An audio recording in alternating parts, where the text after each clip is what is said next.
Sore DRG sama suaminya masuk di tahap penyidik lo. Lo nggak bisa lari lagi. Oke, udah cukup ya, udah cukup setahun nyikmir di penjerong. Ya kan? Sekarang lu orang harus rasain.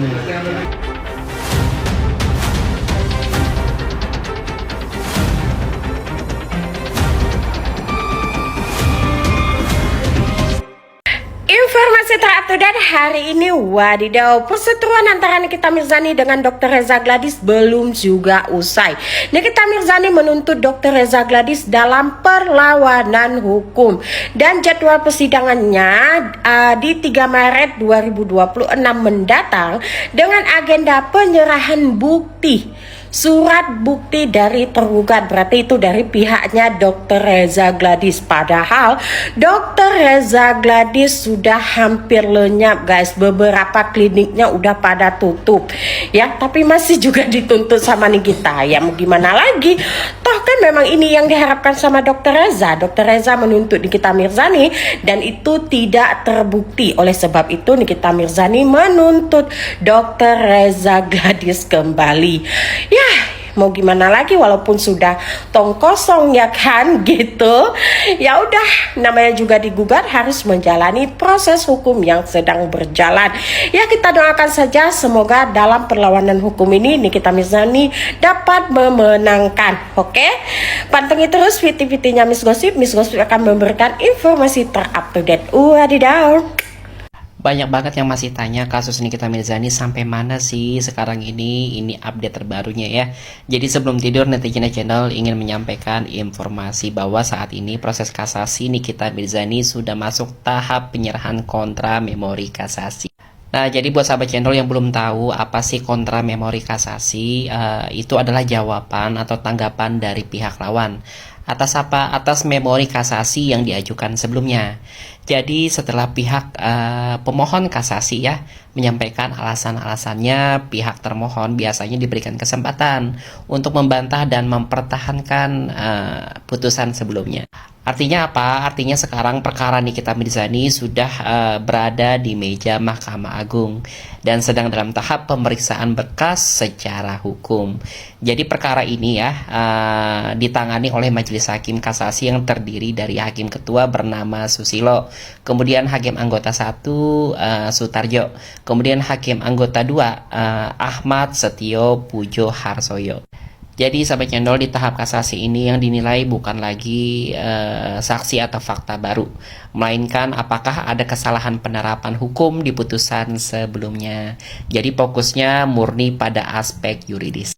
Nah, sementara itu untuk gugatan perdata ya, perbuatan melawan hukum atau PMH yang juga berkaitan dengan perkara ini, prosesnya masih berjalan di Pengadilan Negeri Jakarta Selatan. Artinya sampai channel baik pidana maupun perdata ya, semuanya masih berproses.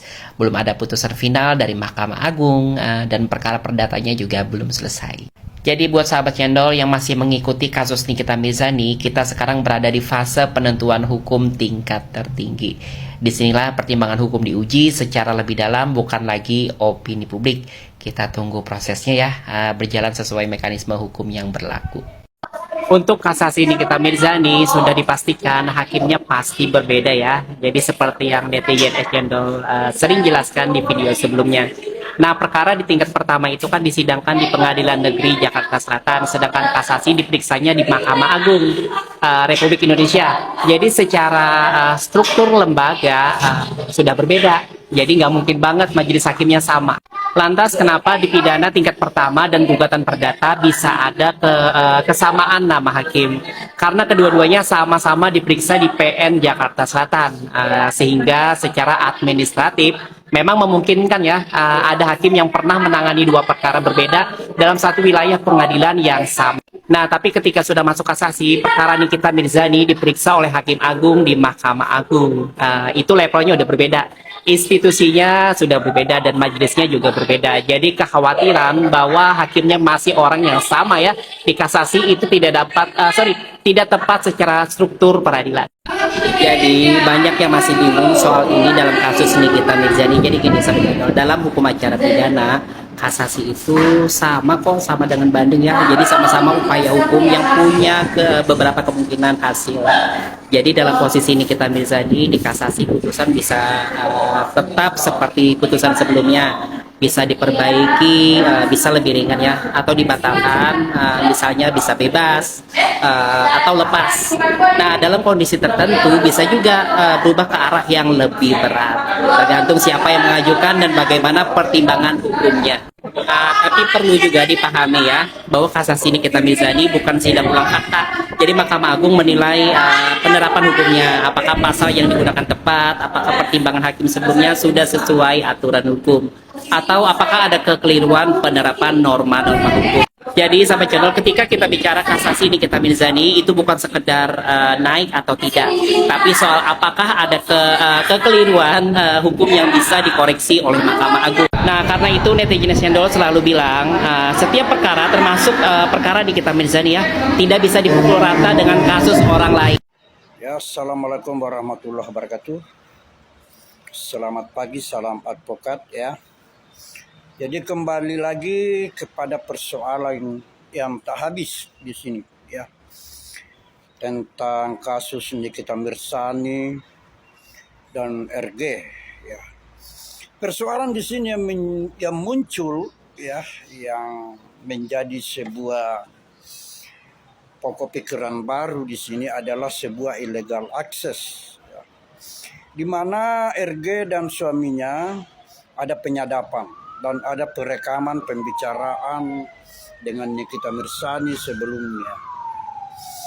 Jadi persoalan ini terkait dengan undang-undang ITE ya, tentang illegal access. Jadi ini sebenarnya melanggar pidana di sini. Makanya saya mengatakan bahwa kalau mau ingin selesai PMH Nikita Mirzani, tentunya harus diselesaikan dengan pidananya ya. Supaya Nikita Mirzani apabila bisa dibebaskan, dia turut langsung ya di dalam melakukan sebuah gugatan. Karena terlihat ya memang ada rekaman yang sudah dibuktikan oleh para pihak Nikita Mirzani, rekaman dan sadapan dari RG dan suaminya sebelumnya melakukan sebuah transaksi dan tawar-menawar di sini. Jadi sudah masuk ke dalam ranah persoalan di sini ya, sudah ada di penyidik tentang persoalan illegal access di sini. Jadi tentunya bahwa pendapat Bang Sahar seperti ini yang kita harapkan harus diselesaikan pidananya. Karena berat untuk menyelesaikan PMH bila pidananya saja belum selesai, karena persoalan awalnya adalah persoalan pidana. Ya, baru menyusul persoalan perdata di sini. Jadi tidak serta-merta pada waktu itu. Jadi tentunya bahwa Bang Sahar tetap mengharapkan sebuah proses hukum yang baik dan bagaimana caranya pihak Nikita Mirzani bisa menyelesaikan persoalan dengan jeli ya, dengan terukur dan terprogram di sini. Jadi jangan seperti yang lalu-lalu ya. Semestinya Nikita Mirzani bisa bebas pada waktu mau awal-awal bisa mengadakan rapid pada waktu itu atau pra peradilan, tetapi yang muncul adalah lawan prestasi di situ ya. Jadi tentunya di sini harus langkah demi langkah tetap konsisten ya. Artinya bahwa terprogram dan terencana yang baik untuk melakukan sebuah upaya-upaya hukum untuk Nikita Mirzani ya. Oke, sampai di sini dulu pendapat Bang Sahar. Assalamualaikum warahmatullahi wabarakatuh. Selamat siang, salam sehat, salam waras, salam advokat. Sore DRG sama suaminya masuk di tahap penyidik lo nggak bisa lari lagi ya. Udah cukup setahun nikmat di penjerong ya kan. Sekarang lu orang harus rasain Sebab pembalasan itu harus timpal sama perbuatan. Dia cuma satu orang doang masuk penjara, terus ada orang juga buat kesalahan yang nggak masuk. Ini legal access. Anak kecil aja pada tahu, ya kan, orang tuh kalau kenal tiba-tiba masuk di rumahnya orang tanpa permisi, namanya apa tuh? Pencuri. Jadi nggak bisa berkutik lagi lu pade. Siap-siap, ya kan? Siap-siap. Guys, ada berita baru ya untuk berita tentang Amini kita. Wow, aku senang banget. Ternyata Bang Usman, ya pengacaranya Kak Nikita Mirzani, menemukan dalam penyadapan itu ada tindak pidana. Kira-kira siapa sih yang buat tindak pidana itu? Dan kira siapa yang ada penyadapan itu, siapa yang buat? Kalian tahu nggak guys? Tulis di kolom komentar. Senang kali aku kalau ada sesuatu yang baru yang muncul dari pengacara-pengacara Kak Nikita. Ternyata ada sesuatu yang tersembunyi di penyadapan itu, ya kan? Untuk menjerat Ami sama Bang Mail. Nah, itu siapa yang buat itu? Kira-kira kalian tahu nggak? Nih, tulis di kolom komentar. Buruan, cepetan. Ini hot news. Baik, rekan-rekan media, selamat siang. Sore, akhirnya pasca sidang perdata Nikita Mirzani tanggal 24 Februari 2026 kemarin yang menggugat Reza Gladys, ada juga yang kecipratan rezeki ya. Jadi setidaknya ada yang dapat uang operasional dan tentu aja dapat panggung di media. Karena sahabat channel, setiap selesainya persidangan, kesimpulan sudah diumumkan ke media. Jadi putusan belum ada, tapi framing sudah beredar seolah-olah amar putusan tinggal dibacakan saja. Padahal dalam perkara perdata ya, apalagi gugatan PMH seperti gugatan Nikita Mirzani ke Reza Gladys ini, hakim belum masuk ke tahap pembuktian final. Jadi prosesnya kan masih berjalan ya, dalil masih diuji, alat bukti masih dinilai, dan asasnya jelas siapa yang mendalilkan, dia yang membuktikan. Ya, tapi emang begitulah dinamika perkara yang melibatkan Nikita Mirzani dan Reza Gladys, bukan hanya soal hukum, tapi juga soal narasi. Nah, jadi yang menarik, setiap pihak tertentu berhak menyampaikan pendapat ke media ya, itu memang hak sih. Tapi kita juga harus cerdas membedakan mana opini advokat dan mana pertimbangan hakim.